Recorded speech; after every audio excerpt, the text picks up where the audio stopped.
My sister accused me of stealing her wedding ring, then called me a loser who couldn't stand to see her happy. But what she didn't know is that the truth would turn her world upside down. Stick with me while I share my story, and if it touches you, don't forget to support our channel by hitting that subscribe button, dropping a like, and sharing it with the people you care about.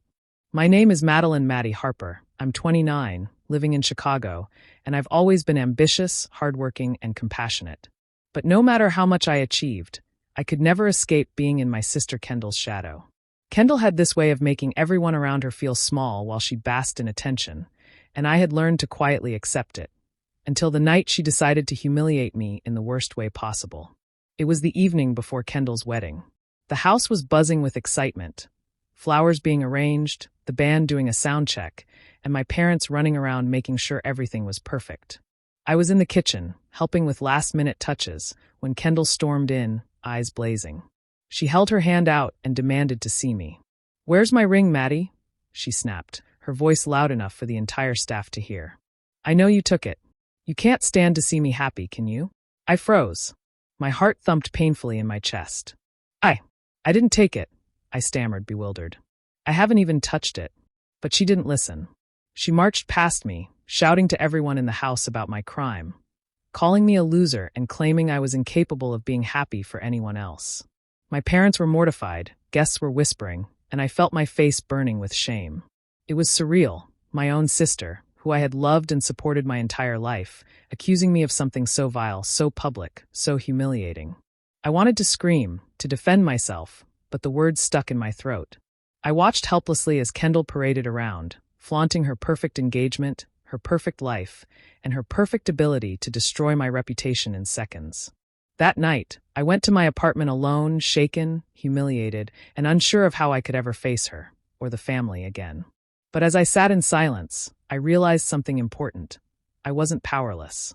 This betrayal, painful as it was, lit a fire inside me. I wouldn't let Kendall's lies define me or crush my spirit. Somehow, I would turn this humiliation into strength. Somehow, I would make her regret ever doubting me. Little did Kendall know the truth about that ring, and about me, would soon come out, and when it did, her world would crumble in ways she never imagined. This was just the beginning of my story. Kendall didn't stop at accusing me. She turned it into a full-blown spectacle. At the rehearsal dinner, she made sure everyone could hear her, laughing loudly as she said, "Honestly, I can't believe Maddie even tries. She's a loser who can't stand to see anyone happy." My chest tightened, and I felt the sting of tears welling up. My friends shifted uncomfortably, and even distant relatives shot me pitying glances, but Kendall thrived on it. I had spent months helping her plan this wedding, organizing vendors, designing the floral arrangements, even sneaking in budget hacks to make the day perfect. Every detail was touched by my effort, yet here she was, turning it all into an opportunity to humiliate me. The betrayal cut deep. I had expected sibling rivalry, maybe petty jealousy, but this was cruelty I had never imagined.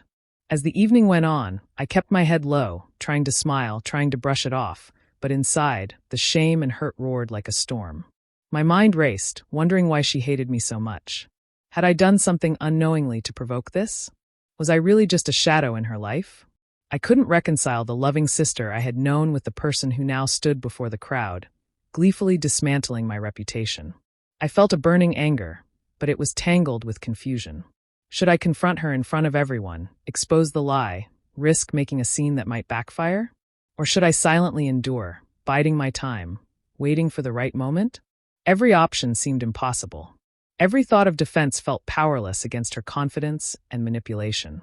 Then, in the quiet moments between her jabs, I noticed it, the cracks in Kendall's perfect image. She smiled and laughed, but there was tension beneath the surface. A glance from her fiancé betrayed uncertainty.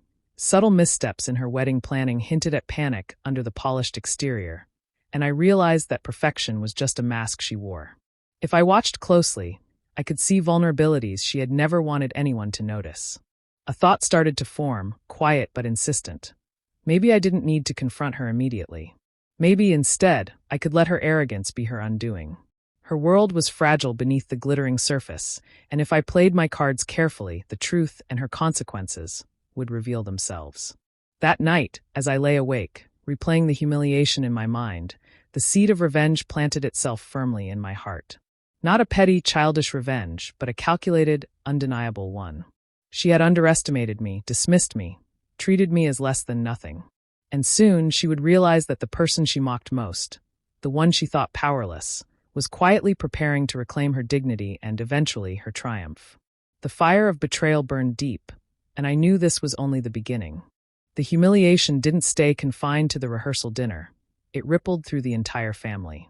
By the next morning, whispers followed me wherever I went. Cousins gave sympathetic but questioning glances, uncles and aunts shot hesitant looks, and even my parents, who I had always thought were my pillars of support, seemed unsure. I could sense doubt flickering in their eyes, subtle but painful, as if they were trying to reconcile the sister they loved with the one Kendall claimed had stolen from her. I felt like I was crumbling from the inside. The weight of embarrassment, anger, and disbelief was suffocating. I packed a small bag and moved temporarily into my apartment, needing distance from the chaos of my family and the relentless judgment in every hallway, every glance, every phone call I avoided answering. Alone, I let myself finally feel the sadness I had buried under politeness and restraint. As I sat on my couch, staring at the city lights outside, memories of my sacrifices for Kendall flooded back. I had spent countless nights helping her revise spreadsheets for her business ideas, even lending her money I couldn't easily spare so she could maintain her lifestyle. I remembered the time she had accidentally ruined an expensive dress for a charity event, and I quietly paid for a replacement, never letting anyone know. There was the birthday party fiasco when she had forgotten to thank half the family, and I had covered for her, smoothing over hurt feelings and ensuring no one noticed her mistake. And yet, despite all this, she had turned around and publicly shamed me, not even giving me the benefit of the doubt. The betrayal cut deeper than any argument or disagreement we had ever had. It wasn't just about the ring. It was about years of emotional labor and loyalty dismissed in a single cruel statement. I realized that my love and patience had been mistaken for weakness, and that made the sting even sharper. Sitting in my quiet apartment, I allowed the anger to simmer. It was painful, yes, but beneath it, a new clarity emerged. I understood now that my sacrifices, though unacknowledged, had built a foundation of resilience within me. I could channel this pain into strength, into action, instead of letting it destroy me. For the first time, I felt the beginnings of a plan, not just to prove my innocence, but to ensure that the person who had caused this chaos would one day regret underestimating me. Isolation gave me perspective. Away from the accusing eyes of my family and the mocking laughter of Kendall, I began to see her life more clearly. Her so-called perfection was fragile, and her arrogance left her vulnerable. While she thrived on appearances and attention, I could quietly grow stronger, smarter, and more capable. That night, I made a silent promise to myself. I wouldn't be the sister who broke under humiliation. I wouldn't be the one who allowed Kendall's lies to define me. Instead, I would rise above, and when the time came, she would see just how powerful I had become. The betrayal had hurt me, yes, but it had also lit a fire I was determined to let burn until my revenge was complete. After weeks of isolation and reflection, I realized that wallowing in anger wasn't going to fix anything.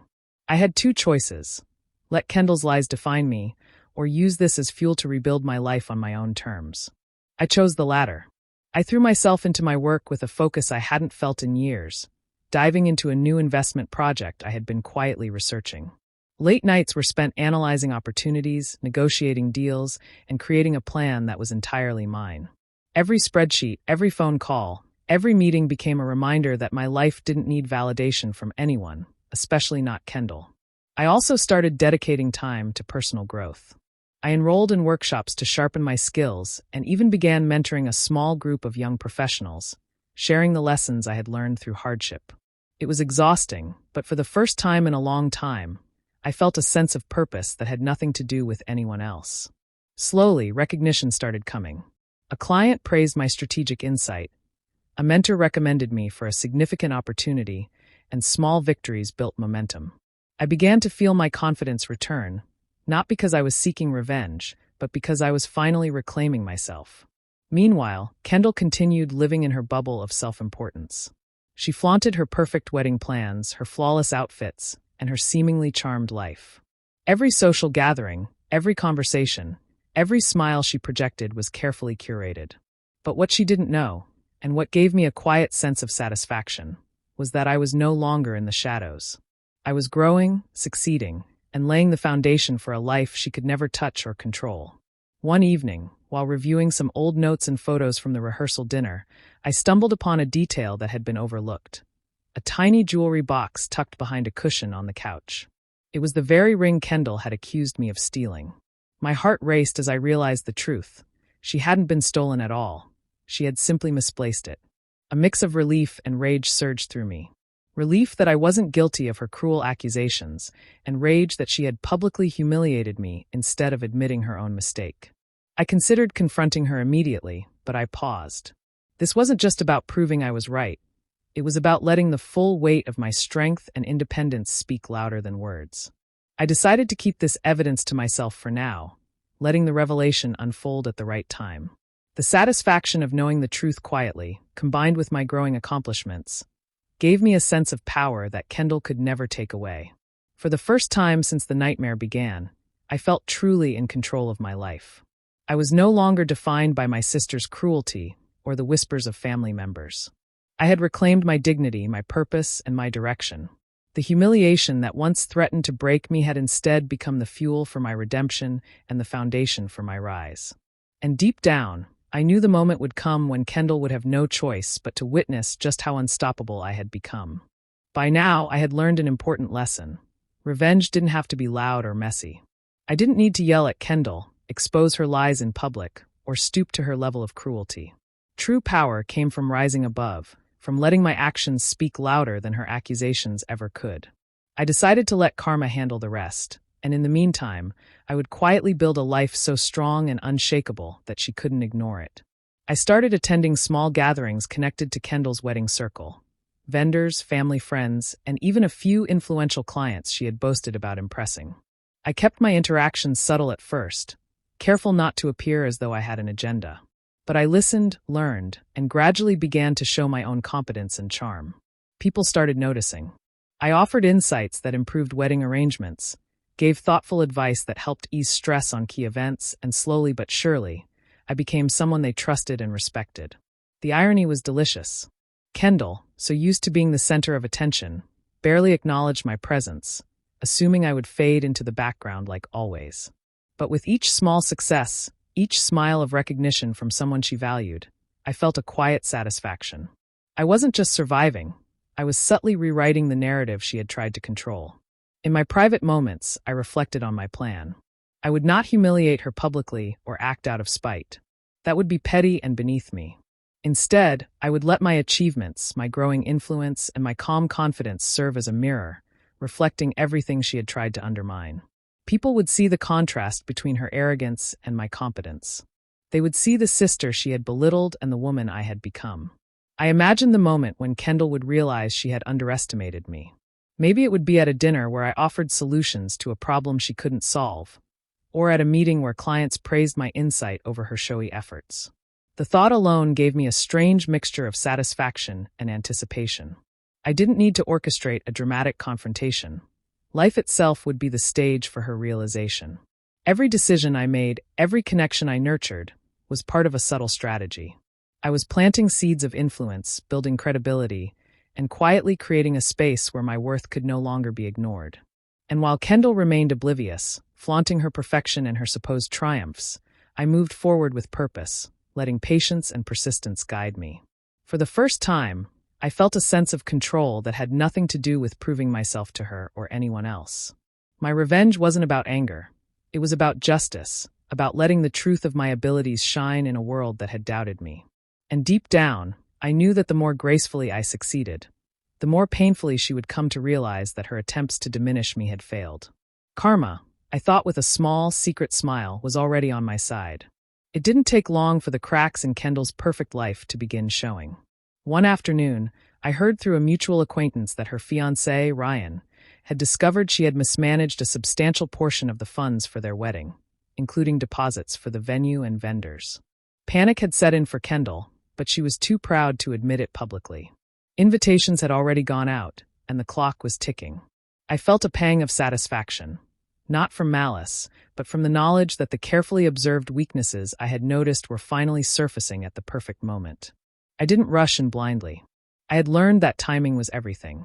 I waited, gathering information quietly, observing how her panic grew with each failed attempt to correct the mistakes. Her frustration became more visible, and whispers about possible cancellations began circulating among the vendors. People who had once admired her composure were starting to question her judgment. This was the opening I had been waiting for, the moment when my careful planning and subtle presence could make a difference, and not just any difference, but one that would highlight her incompetence in contrast to my calm efficiency. When Kendall's frantic call came to one of the vendors, I happened to be there, helping organize a minor logistical detail for another client. I stepped in with confidence, offering to review the accounts, suggest corrections, and coordinate with the staff to ensure nothing fell through the cracks. My tone was calm, measured, and professional, not a hint of the bitterness I had felt during her public humiliation of me. Ryan, the vendors, and even Kendall herself were visibly relieved by my presence.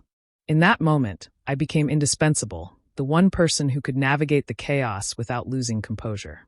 Kendall's reaction was priceless. Her usual arrogance faltered as she looked to me for solutions, her pride temporarily overshadowed by desperation. I didn't rub it in, didn't make snide remarks. Instead, I quietly executed the fixes, coordinated communications, and smoothed over her errors. Each successful step I took contrasted sharply with her instability, highlighting a competence she had never acknowledged in me. People noticed the difference, how the sister she had belittled was calm, capable, and effective while she struggled under pressure. Internally, I felt a sense of quiet vindication. This wasn't revenge born from cruelty. It was the natural result of preparation, patience, and strategic observation. The humiliation she had inflicted on me had been replaced by an opportunity to demonstrate the strength she had so casually dismissed. I had turned her crisis into a stage where my abilities shone, and the audience of family, friends, and vendors couldn't help but notice the contrast. By the end of the day, the wedding plans were back on track, and Kendall's panic had subsided, thanks entirely to my intervention. She didn't know it yet, but this event had shifted the balance. For the first time, I wasn't just Maddie, the overshadowed sister. I was Maddie, the one who could rise above chaos, the one whose strength and competence were undeniable. The seeds of karma were growing, and soon, she would have to confront the reality of underestimating me. The day finally came when I knew it was time to reveal the truth. The missing ring, which had caused weeks of humiliation, had been tucked away in a jewelry box behind a couch cushion. A simple mistake that Kendall had blown into a spectacle of accusations. I didn't want to make it a dramatic confrontation. I wanted the truth to speak for itself, to allow her arrogance and dishonesty to unravel naturally. We were all gathered for a family brunch, a neutral setting where everyone was present but no one was on edge. Kendall was seated at the center of attention, her posture perfect, her smile carefully practiced, still oblivious to the storm about to hit. I waited until the conversation shifted to wedding details, then calmly reached into my bag and pulled out the small, velvet jewelry box. "This is the ring," I said softly, holding it up for everyone to see. It wasn't stolen. It was misplaced behind the couch cushion. I only found it while reviewing some old notes and pictures from the rehearsal. The room went silent. Eyes widened, jaws dropped.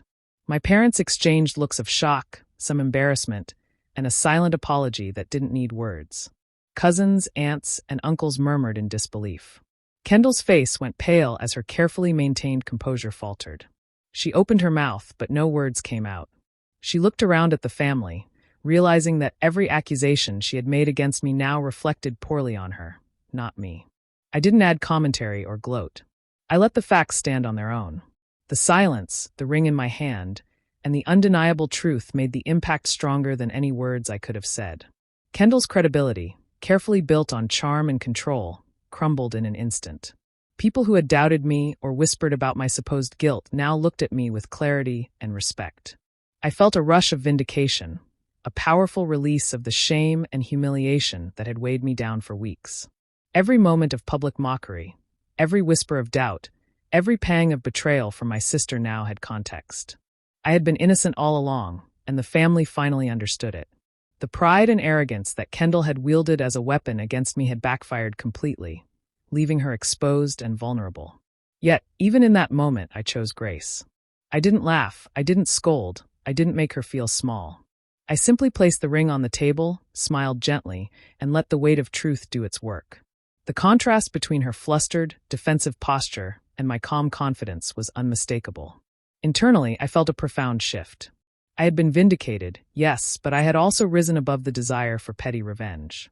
The satisfaction was deeper, more fulfilling, because it came from truth and dignity, not anger. I realized that this moment wasn't just about proving myself to others.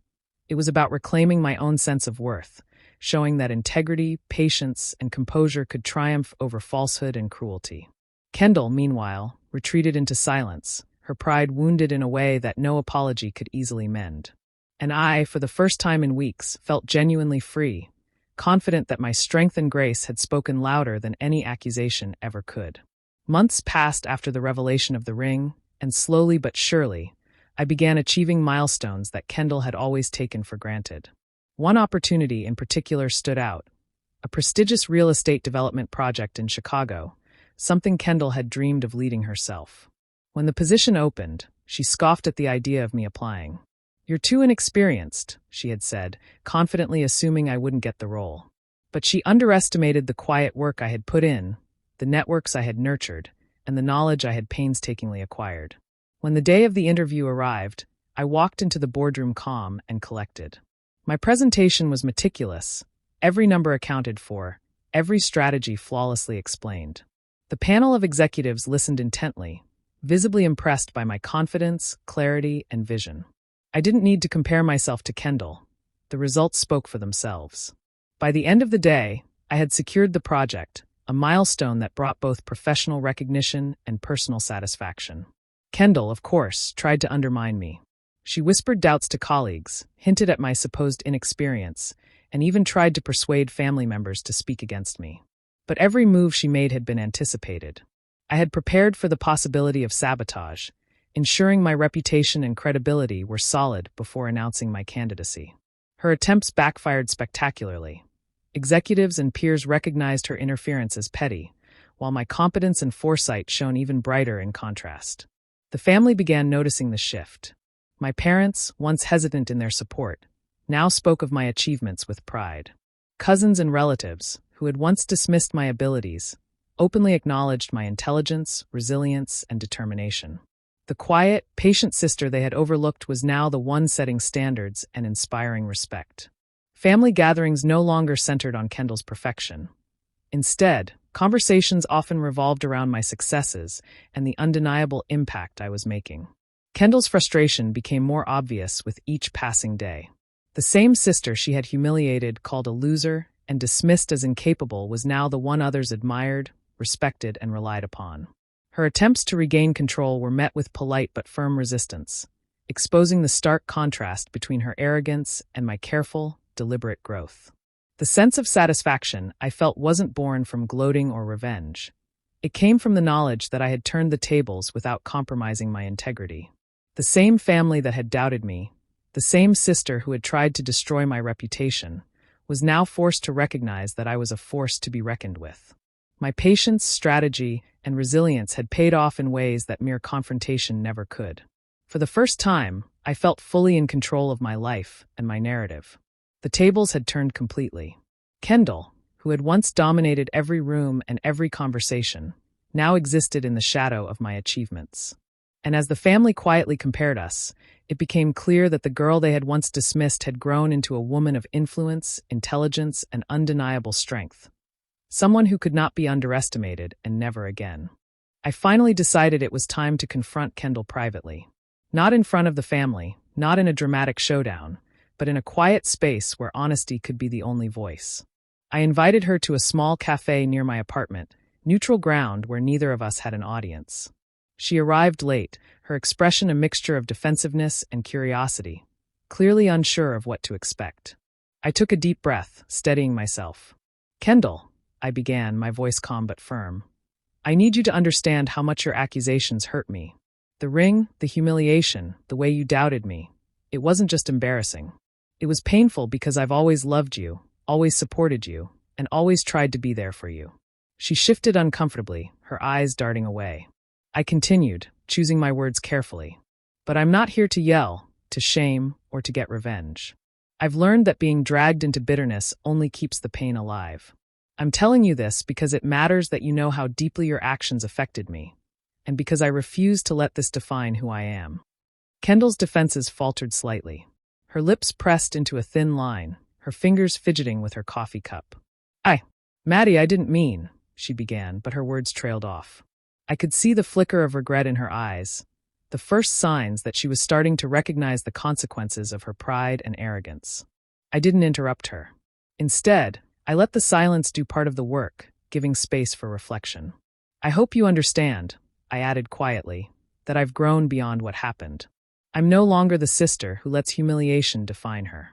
I've built my own life, my own successes, and my own sense of worth. And that's something no one can take from me, not even you."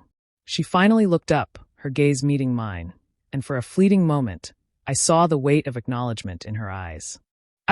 I didn't realize," she whispered. "I was so focused on, I don't know, being perfect, that I forgot you were always here." I nodded, feeling a sense of closure wash over me. Her words, though genuine in tone, couldn't erase the weeks of pain, but that didn't matter. The damage she had done to her own credibility and pride was irreversible. My vindication, my growth, and my independence were permanent. Leaving the cafe, I felt lighter than I had in months. The confrontation had not been about revenge. It had been about reclaiming my voice and asserting my self-worth. Kendall's moment of regret was hers to process, but it no longer held power over me. I walked away with my head held high, aware that I had risen above the betrayal, that justice had been quietly served through my own resilience and composure. In that moment, I understood the real lesson.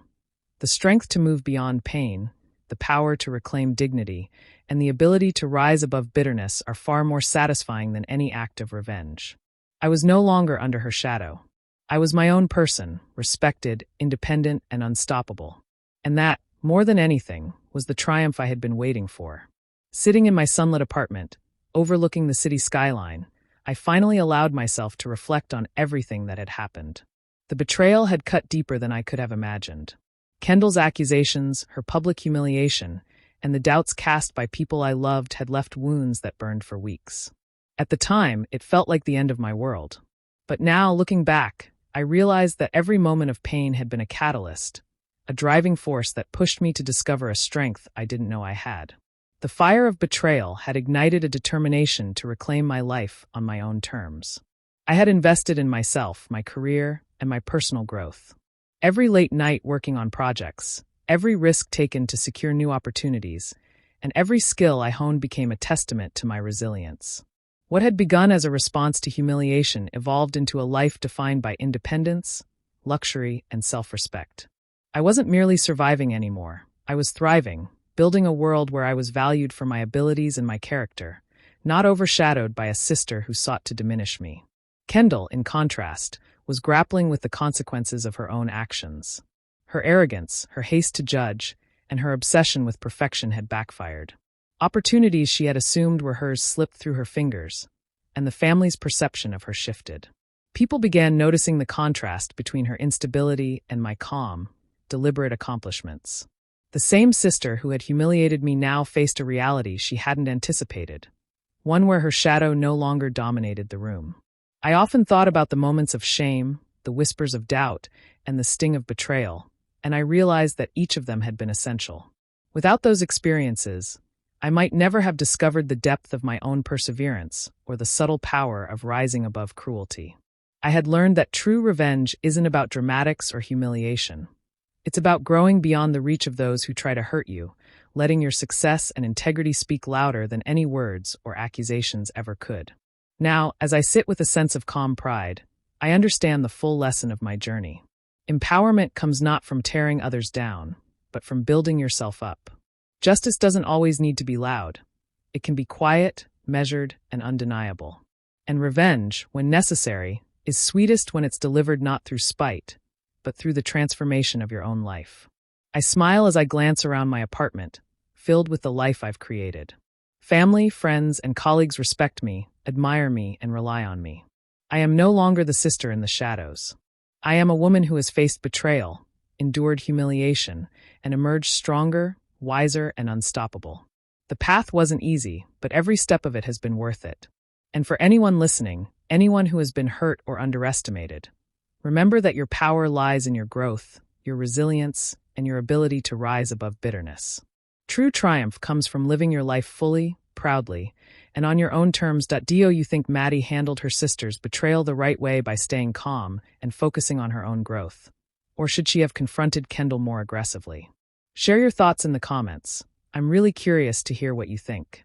And if stories like this inspire you, don't forget to subscribe and turn on the notification bell so you never miss another one.